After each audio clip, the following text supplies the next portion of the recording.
नमस्कार मित्रांनो, अभ्यासवाणी या चॅनेलवर तुमचं स्वागत आहे. अभ्यासवाणी रोज अभ्यास रोज प्रगती.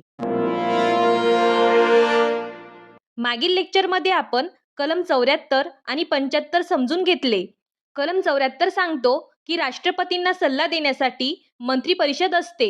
इथे आपण नॉमिनल आणि रिअल एक्झिक्युटिव्ह कन्सेप्ट क्लिअर केला. राष्ट्रपती नाममात्र प्रमुख आणि पंतप्रधान हे वास्तव कार्यकारी प्रमुख असतात. कलम 75 मध्ये आपण पाहिलं, पंतप्रधानांची नियुक्ती राष्ट्रपती करतात. इतर मंत्र्यांची नियुक्ती पंतप्रधानांच्या सल्ल्याने होते. मंत्री परिषद लोकसभेस सामूहिक जबाबदार आहे. बहुमत नसल्यास सरकार टिकत नाही. 1979 मध्ये मोरारजी देसाई यांचे सरकार बहुमत गमावल्यामुळे पडलं. 1984 मध्ये इंदिरा गांधी यांच्या निधनानंतर पंतप्रधान पद रिक्त झाल्यास प्रक्रिया कशी होते हे समजलं. 1997 मध्ये सर्वोच्च न्यायालयाने स्पष्ट केलं, बहुमत सिद्ध करायचं असेल तर फ्लोअर टेस्ट आवश्यक आहे. हंग पार्लिमेंट म्हणजे कोणत्याही पक्षाला बहुमत नसणे. अशा वेळी राष्ट्रपती भूमिका बजावतात. बस, हे होते कालचे कोअर पॉइंट्स. आता आपण भारताच्या सर्वात महत्त्वाच्या पदाबद्दल बोलणार आहोत, पंतप्रधान. एक्झाममध्ये थेट प्रश्न येतात. शपथ कोण देतो? पदावधी किती? वेतन कोण ठरवतो? अधिकार काय आहेत? हे सर्व कन्सेप्ट आज आपण सोप्या भाषेत समजून घेऊ. आतापर्यंत आपण पंतप्रधानांची भूमिका समजून घेतली. आता सर्वात पहिला औपचारिक टप्पा पाहू. पद स्वीकारताना काय होतं? पंतप्रधान पदावर बसण्याआधी एक महत्त्वाची प्रक्रिया होते, ती म्हणजे शपथ. पंतप्रधानांना शपथ कोण देतो? राष्ट्रपती. शपथ दोन प्रकारची असते, पदाची शपथ आणि गोपनीयतेची शपथ. ही शपथ 3ऱ्या अनुसूचीमध्ये दिलेली आहे. म्हणजे पंतप्रधान संविधानाशी प्रामाणिक राहण्याची आणि गोपनीय माहिती सुरक्षित ठेवण्याची प्रतिज्ञा करतात. एक्झाममध्ये छोटा ट्रॅप विचारतात, शपथ राज्यपाल देतात का? नाही, शपथ राष्ट्रपती देतात. आता प्रश्न येतो, शपथ घेतली पण हे पद किती काळ टिकतं? पंतप्रधानांची मुदत नेमकी किती असते? संविधानात पंतप्रधानांसाठी थेट 5 वर्ष असा शब्द नाही. पंतप्रधान तोपर्यंत पदावर राहतात जोपर्यंत लोकसभेत त्यांच्याकडे बहुमत आहे. बहुमत गेले की सरकार जाते. म्हणजेच पदावधी ठरतो तो लोकसभेच्या विश्वासावर. हा एक्झामसाठी खूप महत्त्वाचा मुद्दा आहे. आता पुढचा प्रॅक्टिकल प्रश्न, पंतप्रधानांना वेतन कोण ठरवते? संविधानात ठराविक रक्कम लिहिलेली नाही.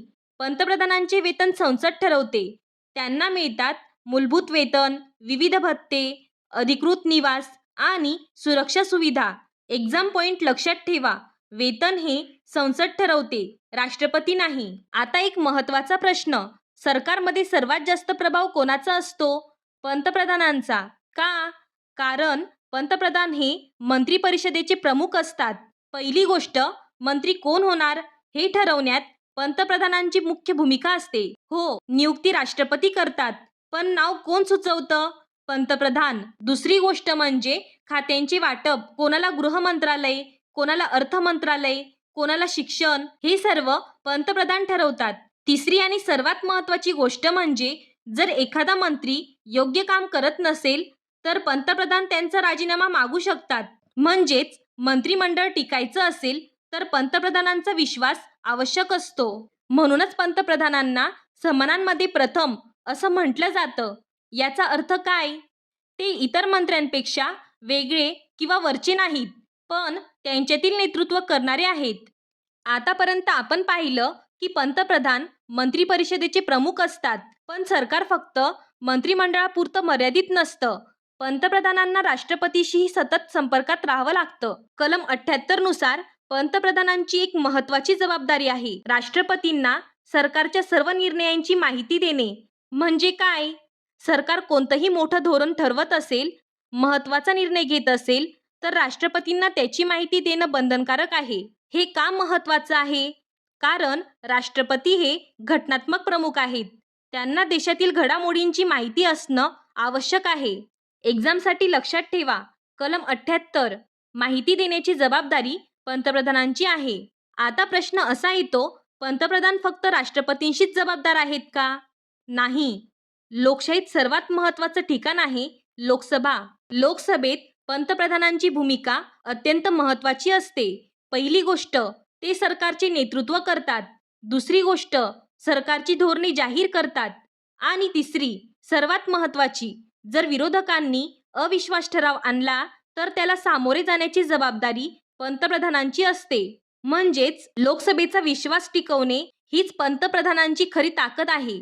राष्ट्रीय स्तरावर पंतप्रधानांची भूमिका खूप व्यापक असते. देशाची धोरणे ठरवणे, परराष्ट्र धोरणात भारताचे प्रतिनिधित्व करणे, संकटाच्या किंवा आपत्कालीन परिस्थितीत नेतृत्व करणे.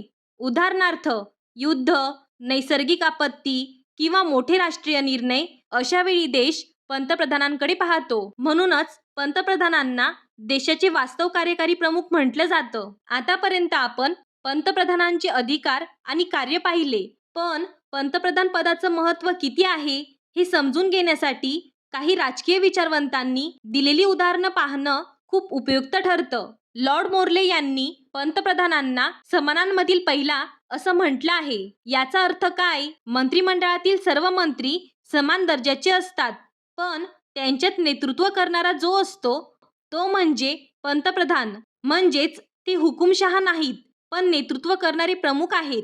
याच भूमिकेचं थोडं वेगळं आणि सुंदर उदाहरण विल्यम हार्कोट यांनी दिलं आहे. विल्यम हार्कोट म्हणतात, पंतप्रधान म्हणजे गौण ताऱ्यांमधील चंद्र.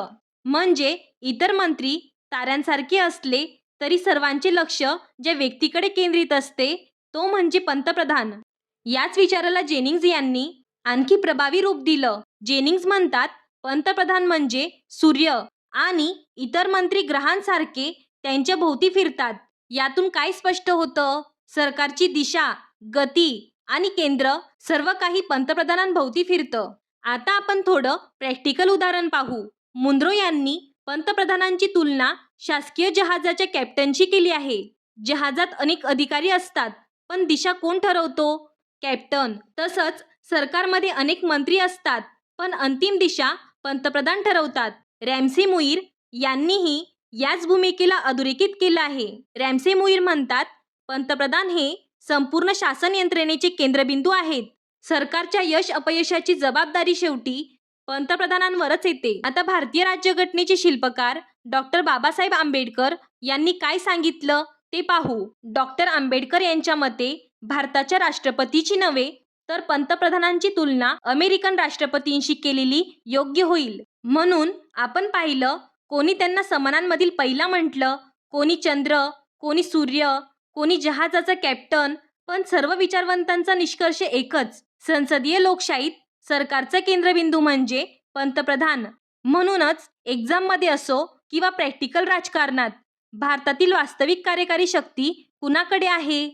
पंतप्रधान. आज आपण फक्त एक पद समजून घेतलं नाही, आपण भारताच्या शासन व्यवस्थेचा केंद्रबिंदू समजून घेतला. कोणी म्हणतं पंतप्रधान हा समानांमधील पहिला आहे, कोणी म्हणतं ते गौण ताऱ्यांमधील चंद्र आहेत, कोणी त्यांना सूर्य म्हणतं ज्या भोवती संपूर्ण मंत्रिमंडळ फिरतं, कोणी जहाजाचा कॅप्टन म्हणतं जो संपूर्ण शासनाला दिशा देतो. आणि डॉक्टर बाबासाहेब आंबेडकरांनी स्पष्ट सांगितलं, भारताचे राष्ट्रपती नावापुरते प्रमुख असले तरी प्रत्यक्ष सत्ता मंत्रिमंडळ आणि पंतप्रधानांकडे असते.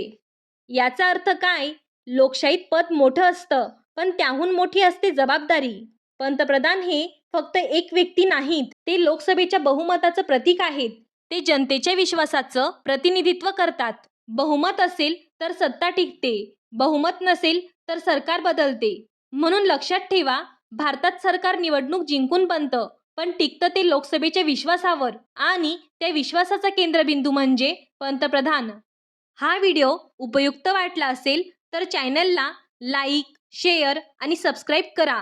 अभ्यासवाणी म्हणजे कन्सेप्ट बेस्ड लर्निंग. थँक्यू. अभ्यासवाणी. रोज अभ्यास, रोज प्रगती.